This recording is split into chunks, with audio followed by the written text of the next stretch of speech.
prevista para terminar nesta quinta-feira, dia 21, a CPI do MST já possui um relatório parcial.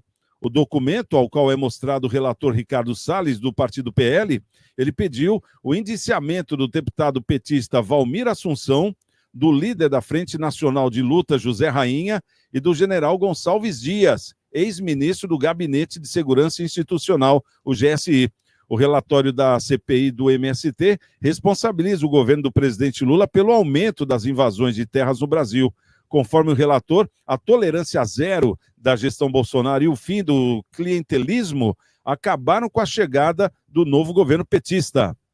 O documento ainda mostra o agronegócio brasileiro como uma ala que mais contribui para o crescimento econômico do país. Para indiciar Valmir, Salles mencionou as acusações de ex-integrantes do MST contra o petista. O petista é acusado de cometer abusos contra outros invasores. Além disso, é suspeito de ordenar invasões na Bahia. Outros 2 assessores do deputado Valmir e 5 lideranças regionais também foram indiciados no documento. Em relação a José Rainha, um dos fundadores do MST, Salles mencionou que durante seu depoimento no colegiado, o líder teria afirmado que usa em benefício próprio uma produtora de alimentos registrada em nome de terceiros. Desse modo, o relatório pede o indiciamento de José Rainha por falsidade ideológica e sonegação fiscal, pois ele também teria confessado não declarar imposto de renda regularmente. No caso do general G. Dias, a CPI do MST também considera o depoimento dele na comissão. Na ocasião, o ex-ministro afirmou que durante sua gestão entre janeiro e abril desse ano, não teve conhecimento das invasões cometidas pelo MST. A CPI, contudo, alega que desde 2009, a Agência Brasileira de Inteligência, a ABIN, que era subordinada ao GSI, monitora as atividades do movimento. Assim, G. Dias estaria mentindo. O depoimento do ministro de Desenvolvimento Agrário, Paulo Teixeira, também é usado para desqualificar as afirmações de G. Dias. Filete, você acha que está saindo algum resultado dessa CPI ou tudo vai acabar em pizza? O G. Dias tem que ser investigado, porque para ver o que realmente aconteceu, né? Porque o que aconteceu, se ele ajudou, se não ajudou, tá muito estranha essa confusão toda, né? O Rainha, a gente sabe que eu ia usar um termo aqui, mas não vou usar. O Rainha, a gente sabe que é grileiro de terra, tal. A mulher dele trabalha como assessora de uma deputada que ele ajudou a eleger. Então é muito complicado o Zé Rainha, não paga imposto de renda e toma terras produtivas, né? Então, invasão com armas. Num país você não pode ter arma, hein? Nesse país agora você não pode ter arma. Opa, só pode ter arma segurança pública, pessoal do Exército, Aeronáutica, Marinha e algumas outras pessoas, né? Algumas outras pessoas podem ter. Mas a maioria da população, aquele que paga imposto, aquele que faz a máquina rodar, aquele que trabalha, tal, não pode ter arma. Se você tiver arma, você é bandido, hein? Não pode ter arma. Mas o Zé Rainha invade fazendas produtivas com armas e negocia dinheiro, empresários de celulose, empresários da pecuária, mata animais. Então o Zé Rainha é lamentável, só não está preso porque é esse governo aqui que ele apoiou, mas tem irregularidades. E o nosso deputado também tem vários casos, né, de apoio a invasões de terras produtivas, invasões, então é totalmente contra a nossa Constituição, invadir terra produtiva, invadir terra que as pessoas estão pagando impostos, que tem trabalhadores. Então, o G. Dias tem que examinar. Os outros 2 não sabemos quem são, né? Mas é que, infelizmente, é aquilo que nós falamos anteriormente. Eles apoiam determinados grupos, e esses grupos, não estou falando que esses grupos fazem isso, mas esses grupos estão no poder, ou seja, aquela música, né? Os meus amigos estão no poder. É isso. Então, o G. Dias tem que ser verificado, mas os outros 2, a gente já sabe o que fazem.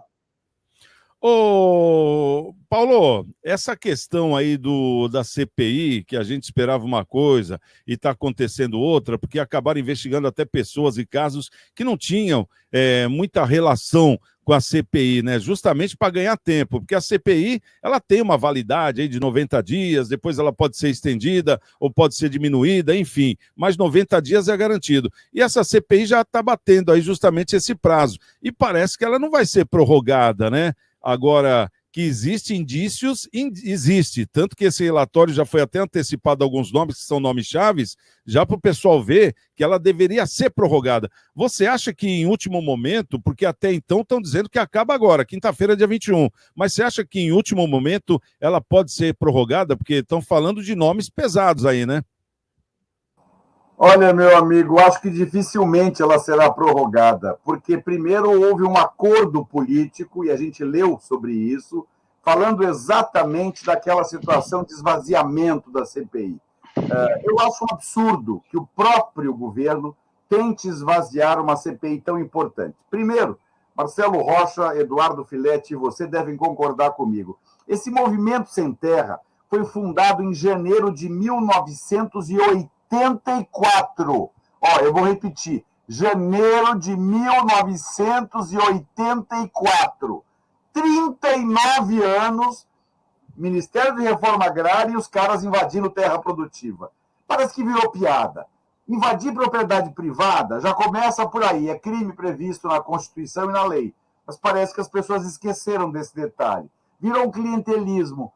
Esse rainha, que de rainha não tem nada, ele vive do clientelismo de receber verbas federais, de autorizar, contrariar a lei como se fosse um paladino da justiça e invadir o que eles podem. E quando invadem, eles predam, eles destroem, eles matam o gado, eles se apropriam de tratores, eles botam fogo em áreas produtivas, ou seja, é uma fusarca que eu não consigo entender, especialmente um movimento que tem 39 anos e que até agora não conseguiu assentar o suficiente. Será que falta tanta gente para ser assentada assim, ou virou apenas um clientelismo? Até porque um movimento não tem nem personalidade jurídica, é um movimento, né? Aliás, eu até brincando e fazendo chacota, Santiago, Marcelo, Eduardo, eu não tenho nenhuma cobertura duplex. Eu estou pensando em lançar o movimento do sem cobertura duplex. E aí vou convidar vocês, né? Ou, por exemplo, eu não tenho Rolls Royce, de repente lançar o movimento do sem Rolls Royce. E aí vou chamar vocês três para acompanharem esse movimento, porque isso parece uma piada de mau gosto.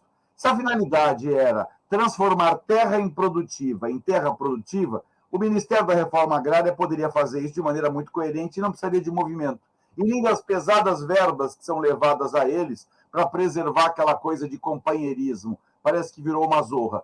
O governo de Jair Messias Bolsonaro tesourava esse tipo de idiotice de maneira muito coerente. Aqui não tem conversa, se invadir, a polícia tem que ir. Agora, o governo Luiz Inácio parece que é um pouco leniente com essa situação. Não estou inocentando o governo Jair Bolsonaro, que também era leniente com a invasão de terras na Amazônia. Todos os governos erram, mas a gente tem que começar a querer acertar. O que o brasileiro está ansiando é por um governo decente, digno e honrado, em que a vontade do povo seja respeitada e que a gente faça realmente uma reforma agrária válida, mas através do governo, não através de movimentos que fazem o que querem e nunca são punidos. Lamentável, né, amigos? Lamentável. Ô, Marcelo, essa lista aqui é uma lista que poderia ser um pouco maior, né? Eu estou vendo aqui 3 grandes nomes, né? O G. Dias, José Rainha, o deputado Valmir Assunção, mas a gente parece que fica na impressão de que está faltando uma outra lista com mais nomes, né? Porque essa CPI, ela veio para esmiuçar o que está acontecendo e justamente ao que se refere o Paulo, esses mais de 30, quase 40 anos de MST no Brasil. Você acha que essa CPI ela foi melhor para o governo ou para a oposição? É uma pergunta difícil, viu? A CPI já é uma tradição no Brasil que ela termina em pizza, né? É bem tradição, né? Para nós que ficamos de fora, a parte boa da CPI é que a gente fica tendo acesso a informações que geralmente a gente não tem acesso, né? Não tem acesso a essas informações. Mas com a CPI a gente acaba tendo abertura, né, e acesso a informações que, em tese, né, a imprensa às vezes segura, tal, não libera, né? Eu, particularmente, eu acho que quando tem uma CPI, né, o Congresso resolve abrir uma CPI, a Câmara, o Senado, seja lá quem for, essas partes precisariam estabelecer, eleger um promotor de justiça para colocar lá, uma pessoa que não tinha nada a ver com nenhuma das partes, nem situação, nem oposição, porque senão a CPI já começa 50% contaminada, né? 50% dela já entra contaminada. Você imagina só um relatório onde, de repente, você coloca um presidente da CPI, né, que é a favor, né, da causa, e outro e o relator contrário à causa.